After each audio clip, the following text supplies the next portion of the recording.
Olá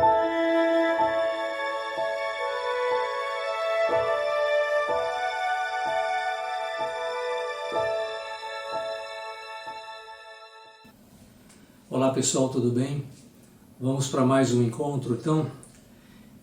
Nós gostaríamos de falar com vocês hoje sobre o Espírito Santo, a terceira pessoa da Santíssima Trindade. Nós já falamos, refletimos em vários encontros aqui sobre Jesus Cristo, segunda pessoa da Santíssima Trindade, que é o Filho. Falamos no nosso último encontro sobre Deus Pai, primeira pessoa da Santíssima Trindade.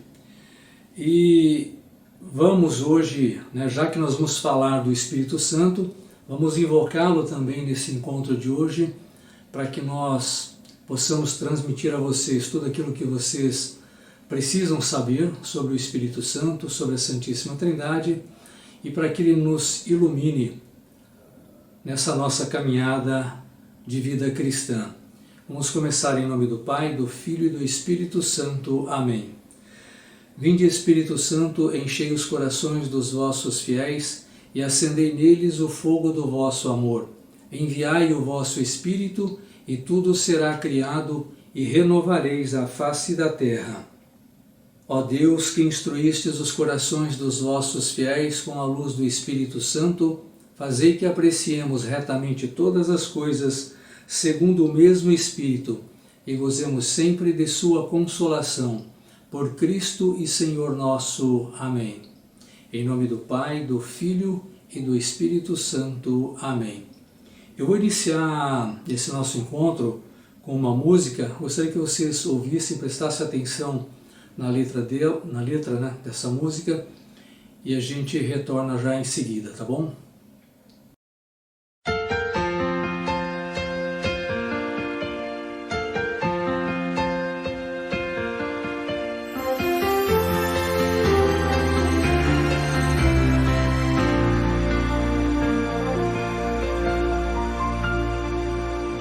O Espírito de Deus está neste lugar.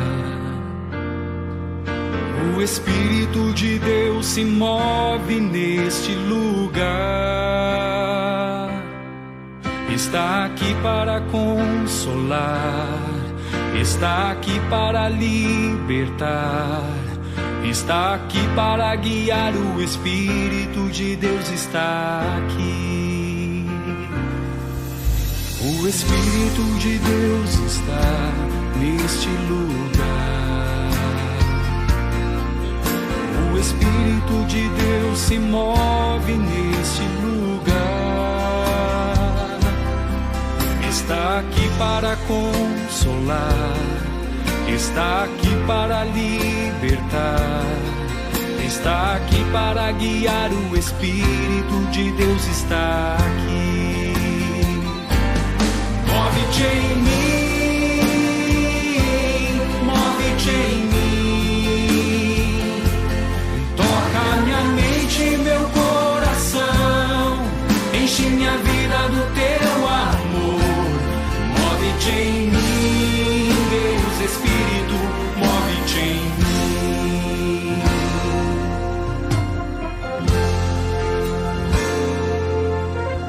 O Espírito de Deus está neste lugar.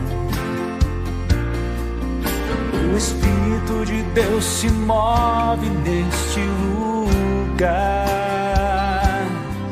Está aqui para consolar, está aqui para libertar, está aqui para guiar. O Espírito de Deus está aqui. O Espírito de Deus está neste lugar.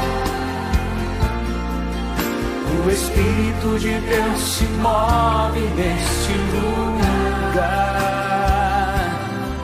Está aqui para consolar, está aqui para libertar, está aqui para guiar. O Espírito de Deus está aqui. Move-te em mim,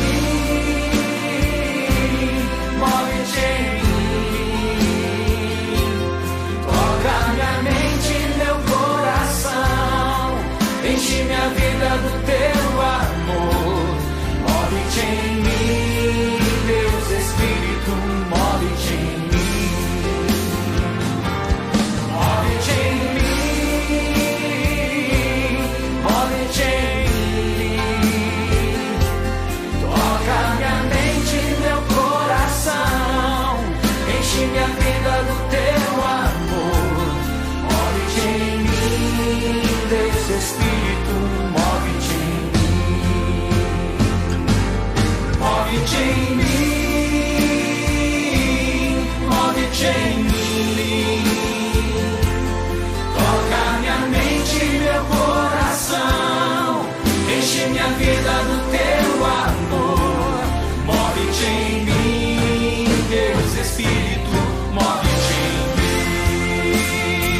Então, pessoal, nós percebemos a presença e a existência do Espírito Santo já nos primeiros versículos da Bíblia, né? Nós lemos lá assim: no princípio criou Deus o céu e a terra. A terra, porém, estava sem forma e vazia. Havia trevas sobre a face do abismo, e o Espírito de Deus pairava sobre as águas. Então aí nós percebemos já a existência do Espírito Santo. E na sequência, na criação do homem, ainda tem a seguinte narrativa: e formou o Senhor Deus o homem do pó da terra, e soprou em suas narinas o fôlego da vida, e o homem foi feito alma vivente. Aqui nós percebemos que o Espírito Santo é quem deu a vida ao homem. Mas quem é o Espírito Santo? O Espírito Santo é verdadeiramente Deus, né? É a terceira pessoa da Santíssima Trindade. O Espírito Santo é aquilo que nós conhecemos como a fonte inesgotável do amor de Deus. O Espírito Santo é o amor entre o Pai e o Filho. É aquilo que nos dá a vida, aquilo que nos move em direção ao reino de Deus. O Espírito Santo habita em cada um de nós e nos renova todos os dias para que sejamos participantes da própria vida de Deus. O Espírito Santo nos introduz à vida divina como Filho de Deus.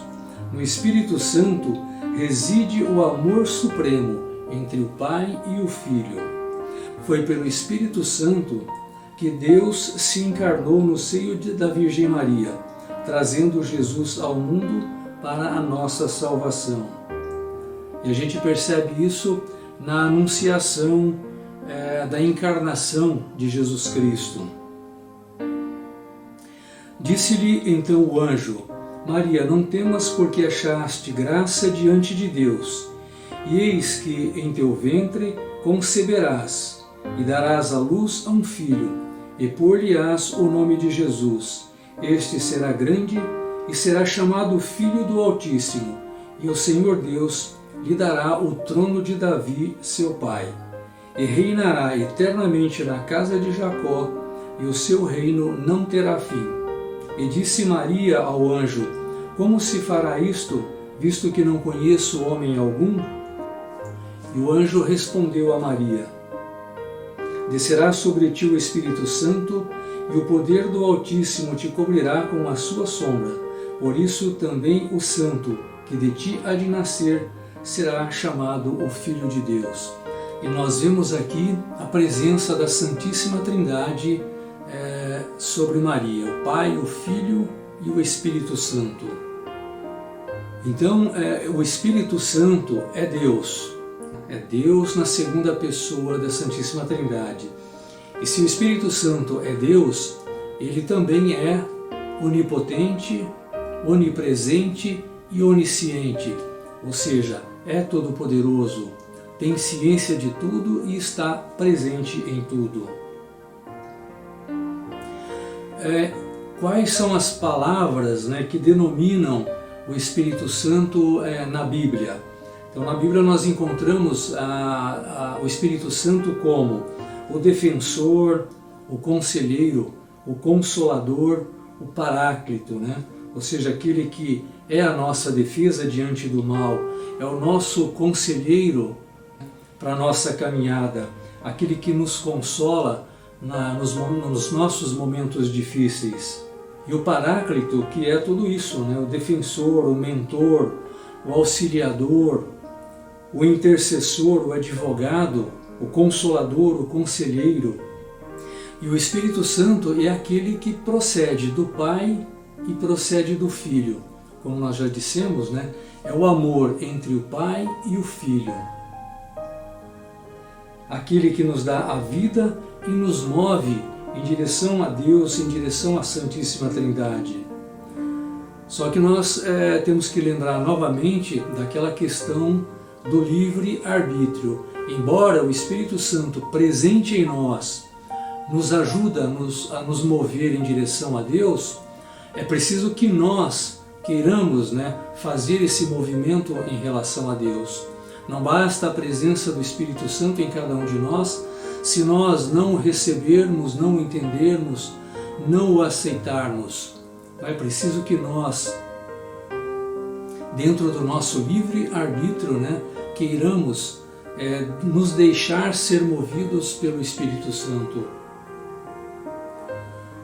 Quais os símbolos do Espírito Santo que nós encontramos, né, na Bíblia ao longo, né, da história da salvação? Nós encontramos o símbolo do Espírito Santo através da água, porque Jesus foi batizado na água, onde ele recebeu o Espírito Santo. O óleo, né, onde era ungido aqueles que eram consagrados a Deus. O fogo e a luz, como em Pentecostes, quando eles receberam o Espírito Santo através do fogo. Por isso que nós temos a tradição de usar a vela sempre em nossas orações, a vela na missa, né, que simboliza essa luz do Espírito Santo, o fogo do Espírito Santo. A pomba também, que simboliza o Espírito Santo, como no batismo de Jesus, quando o céu se abriu e o Espírito Santo desceu em forma de pomba e repousou sobre ele. E ainda a nuvem, né, que cobriu Jesus, Moisés e Elias no Monte Horebe. Vocês se lembram, né, quando Jesus subiu ao monte para fazer a sua oração, e lá na presença de alguns dos seus discípulos apareceu Elias e Moisés. E eles foram envoltos por essa nuvem para eles conversarem. Essa nuvem simboliza a presença do Espírito Santo sobre eles. Quais são os frutos do Espírito Santo sobre nós? São Paulo nos ensina sobre os frutos do Espírito Santo. Na sua carta aos Gálatas ele menciona: porque os desejos da carne se opõem aos do Espírito, e este aos da carne, pois são contrários uns aos outros. Ora, as obras da carne são estas: fornicação, impureza, libertinagem, idolatria, superstição, inimizades, brigas, ciúmes, ódio, ambição, discórdias, partidos, invejas, bebedeiras, orgias e outras coisas semelhantes. Dessas coisas vos previno, como já vos preveni. Os que as praticarem não herdarão o reino de Deus. Ou seja, onde não há a presença do Espírito Santo, todas essas coisas estão presentes. E Paulo ainda nos fala, né, mais: ao contrário, o fruto do Espírito Santo é a caridade, a alegria, a paz, a paciência, bondade, benignidade, fidelidade, mansidão, temperança.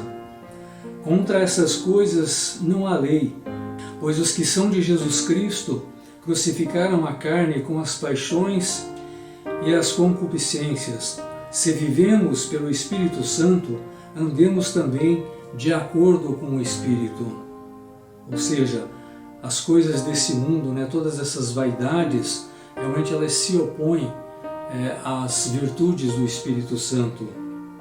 Lógico, nós sempre precisamos ter aquele equilíbrio, né? Nós vamos falar isso um pouco também no nosso próximo encontro sobre a santidade. Precisamos das coisas deste mundo, mas tudo com o seu limite, né? E dentre todos os frutos do Espírito Santo, São Paulo nos diz que a mais importante delas é a caridade.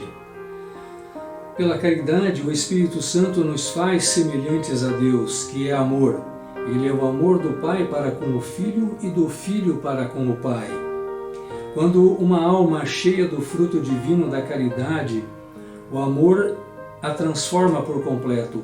Assim acontece com os santos. A caridade nos leva a amar o bem e detestar o mal. Amarás o teu próximo como a ti mesmo, disse lá em Mateus.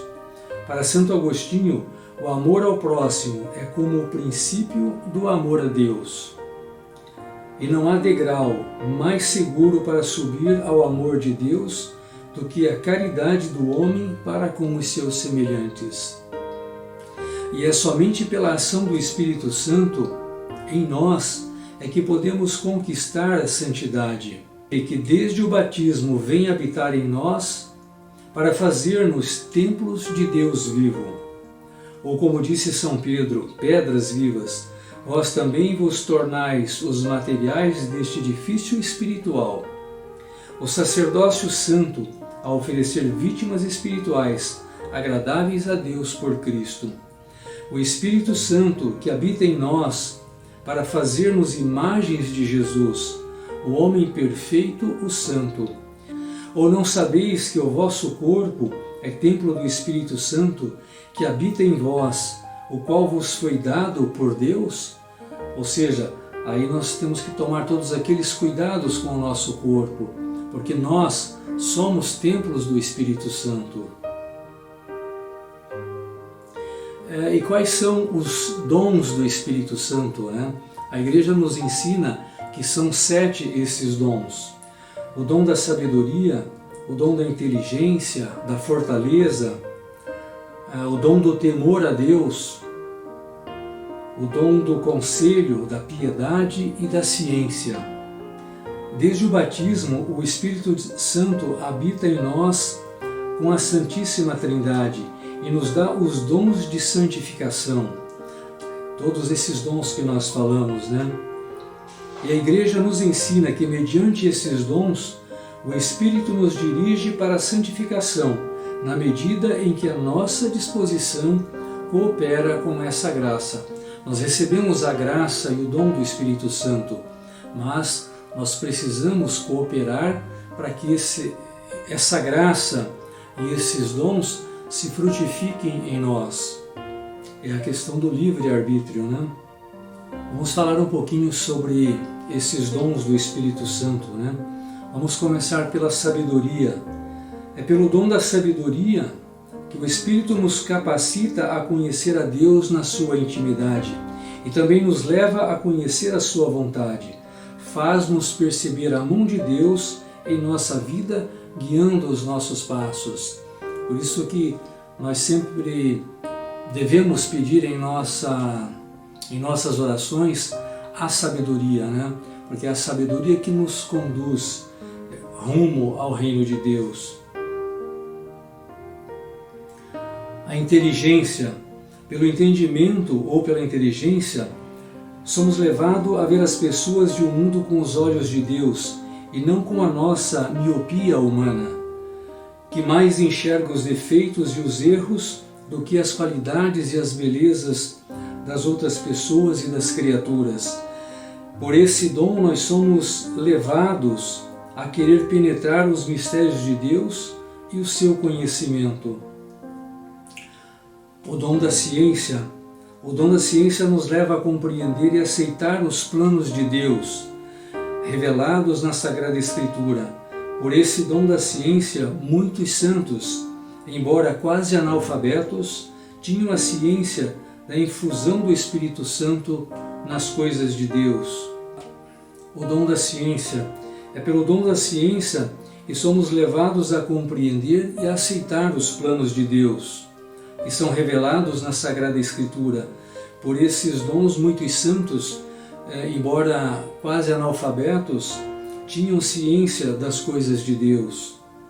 O dom do conselho nos faz sábios diante da vida e nos impulsiona a procurar a Deus e a levar os outros até Deus. O dom da fortaleza que nos prepara para lutar contra todas as tentações e o pecado. Nos faz corajosos na defesa da fé e da sã doutrina da Igreja. O dom da piedade produz em nós o amor a Deus acima de tudo, afastando-nos de toda forma de idolatria, prazeres, amor excessivo ao dinheiro, status, fama, vanglória, poder, superstição, ocultismo, para adorarmos e servirmos somente a Deus. Faz-nos também vivermos como verdadeiros filhos de Deus, que ama o Pai com toda a sua vida, pensamentos, palavras e obras. É também o dom da piedade que nos leva e nos capacita à oração permanente e humilde, que tudo alcança. Faz-nos curvar a cabeça e o coração diante das coisas sagradas. Move-nos a adorar a Deus e venerar os seus santos e anjos, e de modo especial a Virgem Maria. E por fim, o temor a Deus. O temor a Deus não significa que nós devemos ter medo de Deus. Pelo contrário, esse temor é o temor de ofender a Deus, de desagradar a Deus. Nós devemos ver sempre Deus como aquele Pai amoroso, como na parábola do filho pródigo, que nós vimos no nosso último encontro. Aquele pai que mesmo tendo seu filho que o abandona, que o decepciona, ele vai estar sempre nos esperando de braços abertos. Então esse é o receio que nós temos que ter no temor a Deus, o temor de ofendê-lo, de desagradá-lo. E quais são os pecados que nós podemos cometer contra o Espírito Santo? Veja o que Jesus nos diz lá no Evangelho de Marcos, no capítulo 3. Em verdade vos digo que aos homens serão perdoados todos os pecados e as blasfêmias que proferirem, mas quem blasfemar contra o Espírito Santo nunca mais terá perdão. Pelo contrário, é réu de um pecado eterno. Então, pessoal, veja bem a gravidade do pecado contra o Espírito Santo. E aí mais atenção ainda naquilo que São Paulo diz na sua primeira carta aos Coríntios. Ou não sabeis que o vosso corpo é o templo do Espírito Santo que habita em nós, proveniente de Deus, e que não sois de vós mesmos? Porque fostes comprados por bom preço. Glorificai, pois, a Deus o vosso corpo, e no vosso espírito, os quais pertencem a Deus. O que São Paulo quer nos dizer aqui é que nós não pertencemos a nós mesmos. Essa coisa de o meu corpo me pertence, eu faço dele aquilo que eu quiser, não é bem assim. Então, nós temos que ter a noção, a ciência de que nós somos o templo do Espírito Santo. E se o Espírito Santo é Deus quem habita em nós. E nós devemos valorizar o nosso corpo, cuidar dele de todas as formas, para que a gente não profane esse templo do Espírito Santo, essa habitação de Deus que somos nós, que é o nosso corpo.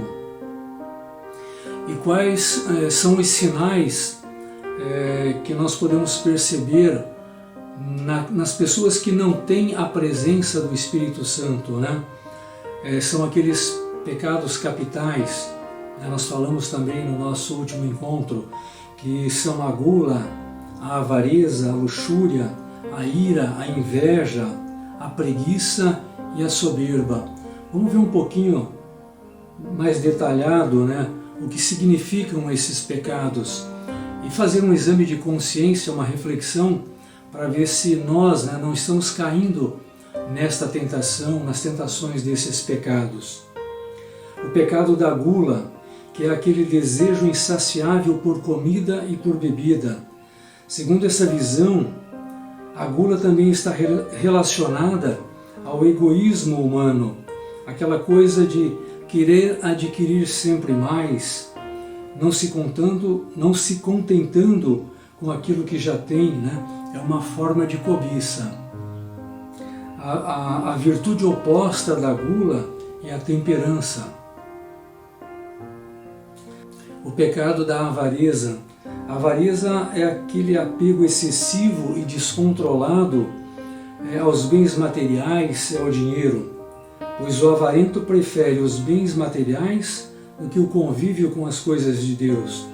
Nesse sentido, o pecado da avareza conduz também à idolatria, que significa tratar como se fosse Deus todas as suas posses, tudo aquilo que é bem material. Você coloca os bens materiais na frente de Deus, no lugar de Deus. E a virtude oposta da avareza é a generosidade. O pecado da luxúria. A luxúria é o desejo passional e egoísta por todo prazer sensual e material. Também pode ser entendido em seu sentido original deixar-se dominar pelas paixões. Consiste no apego aos prazeres carnais, a corrupção de costumes, a sexualidade extrema, a lascívia e a sensualidade. E a gente pode incluir aqui a pornografia também, né? E a virtude oposta é a castidade. O pecado da ira, conhecida também por cólera, é um sentimento humano de externar a raiva e o ódio por alguma coisa ou por alguém.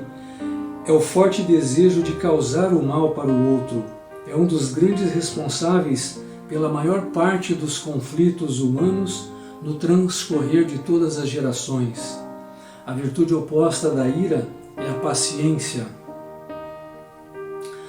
O pecado da inveja, que é o desejo exagerado por posses, status, habilidades e tudo que a outra pessoa tem e consegue. É você ficar de olho mais naquilo que as pessoas têm, né, do que naquilo que você próprio tem, e fazer daquilo que você tem a vontade de Deus. É considerado um pecado porque uma pessoa invejosa ignora todas as bênçãos que ele recebe e prioriza o status da outra pessoa no lugar do seu próprio crescimento espiritual. O invejoso ignora tudo com que foi abençoado e aquilo que possui para cobiçar tudo aquilo que é do próximo. E na virtude oposta da inveja é a caridade.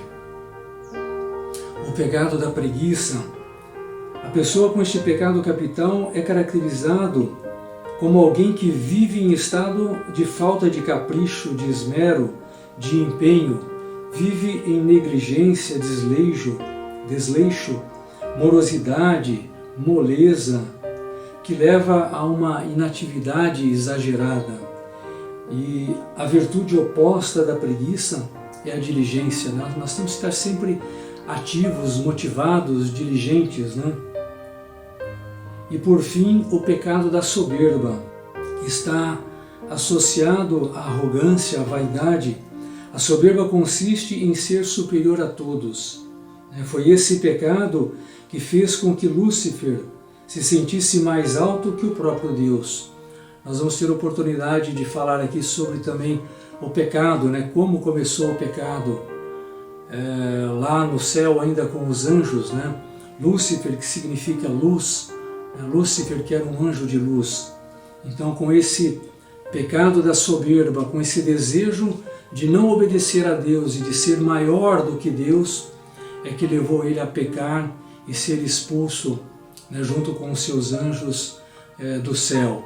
E se nós observarmos também o primeiro pecado, né, de Adão e de Eva, foi justamente através desse pecado, né, que a serpente induziu Adão e Eva a pecar.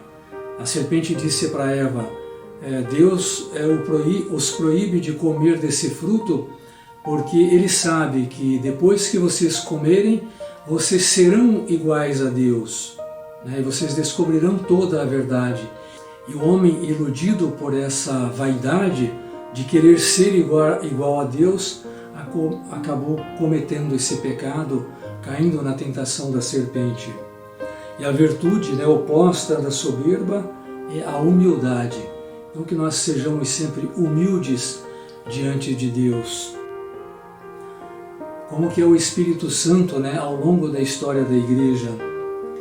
É o Espírito Santo que conduz e impulsiona a Igreja na vida apostólica e missionária. No testemunho dos santos, onde ele manifesta a sua santidade e continua a obra de salvação. Toda a missão da Igreja é realizada no poder e na ação do Espírito Santo, que Jesus enviou sobre ela no dia de Pentecostes. Foi a partir de Pentecostes, quando o Espírito Santo desceu sobre os apóstolos que estavam com medo, que estavam escondidos, e a partir dali criaram coragem para levar adiante aquela igreja que o próprio Jesus Cristo criou. É pelo sacramento do crisma que o Espírito Santo fortalece o cristão para que ele seja um corajoso soldado de Cristo, sem medo e sem vergonha de testemunhar a sua fé. É pelo poder do Espírito Santo que o cristão deixa os pecados. São Paulo disse na sua carta aos Romanos: se viverdes segundo a carne, eis de morrer. Mas se pelo Espírito Santo mortificardes as obras da carne, vivereis. Se alguém não possui o Espírito de Cristo, este não é dele. O que São Paulo quer dizer aqui com mortificar as obras da carne? É justamente a mortificação, ou seja, o esforço que nós fazemos para não cairmos em tentação, para não cairmos nas vaidades, em todos esses pecados que nós comentamos há pouco. Na sequência eu vou deixar vocês com um vídeo para complementar um pouco dessas informações que a gente passou para vocês, tá bom? Aí na sequência a gente faz a conclusão. Grande parte das religiões ou ideologias considera o Espírito Santo como sendo uma força ou uma energia. Mas o que a Bíblia diz a respeito? E se você crê dessa forma, eu sinto lhe dizer, mas o Espírito Santo não é uma força e o Espírito Santo não é uma energia. A Bíblia é extremamente clara em relação a isso. O Espírito Santo é uma pessoa. Sim, uma pessoa. E quando eu falo pessoa, eu não me refiro a um ser humano. Os anjos são pessoas, Deus é uma pessoa e o Espírito Santo também é uma pessoa. Mas quais são os atributos que um ser precisa ter para ser considerado como uma pessoa? Ele precisa ter intelecto, emoção e vontade. E a Bíblia revela o Espírito Santo como sendo um ser que possui intelecto, emoção e vontade. Jesus Cristo disse que o Pai enviaria o Espírito Santo que nos ensinaria todas as coisas e nos faria lembrar de tudo o que Jesus nos ensinou. Somente uma pessoa é capaz de fazer isso. Ele fala, ensina, compartilha sabedoria, se entristece, guia, ordena, clama e ele convence o homem do pecado. E somente um ser pessoal pode convencer alguém de algo. E a Bíblia também relata um caso de um homem que mente ao Espírito Santo. E você não consegue mentir para uma força, mas sim para uma pessoa. E da mesma forma como o Espírito Santo possui todos os atributos que o qualificam como sendo uma pessoa, ele também possui os atributos que o qualificam como sendo Deus. Assim como Jesus Cristo é Deus, e a gente falou isso num outro vídeo, o Espírito Santo também é Deus. O Espírito Santo é eterno, onisciente, onipotente e onipresente. E um outro aspecto que caracteriza o Espírito Santo como sendo Deus são as obras que ele realiza. São obras que somente Deus poderia realizar. Dentre elas, nós temos a própria inspiração da Bíblia. Homens foram inspirados pelo Espírito Santo para produzir o conteúdo bíblico. Uma outra forma de demonstrar a divindade do Espírito Santo é através da associação. Portanto, ide e fazei discípulos de todas as nações, batizando-os em nome do Pai, do Filho e do Espírito Santo. Não somente em nome do Pai ou do Filho, mas em nome do Pai, do Filho e do Espírito Santo. Uma outra passagem que isso também acontece é em 2 Coríntios. Que a graça do Senhor Jesus Cristo, o amor de Deus e a comunhão do Espírito Santo esteja sobre cada um de vós. Esse tipo de associação indica que nós estamos falando de seres com a mesma natureza. Assim nós entendemos que o Espírito Santo, além de ser uma pessoa com a qual nós nos relacionamos, ele também é Deus. E é esse mesmo Espírito Santo que passa a habitar dentro de nós quando nós entregamos nossa vida a Jesus Cristo. É o Espírito Santo que convence o homem a respeito do seu pecado, a respeito da perfeita justiça de Deus e a respeito da condenação que foi estabelecida contra aquele que peca. E por isso ele demonstra que o único modo do homem se achegar a Deus é através de Jesus Cristo. E é através de um relacionamento pessoal que o Espírito Santo vai constantemente nos convencer do pecado e nos conduzir ao arrependimento. Ok? No próximo vídeo nós vamos falar sobre a Trindade divina. Então, pessoal, isso é o que nós tínhamos, para falar sobre o Espírito Santo. Então, lembrando que o Espírito Santo é o motivador da nossa vida. É Ele que nos dá a vida. É o amor de Deus para conosco. é o amor entre o Pai e o Filho. Então, sem o Espírito Santo não há vida, não há motivação. Então, rezemos sempre para que o Espírito Santo esteja em nossas vidas. Um abraço a vocês, tudo de bom, fiquem com Deus e até o próximo, se Deus quiser.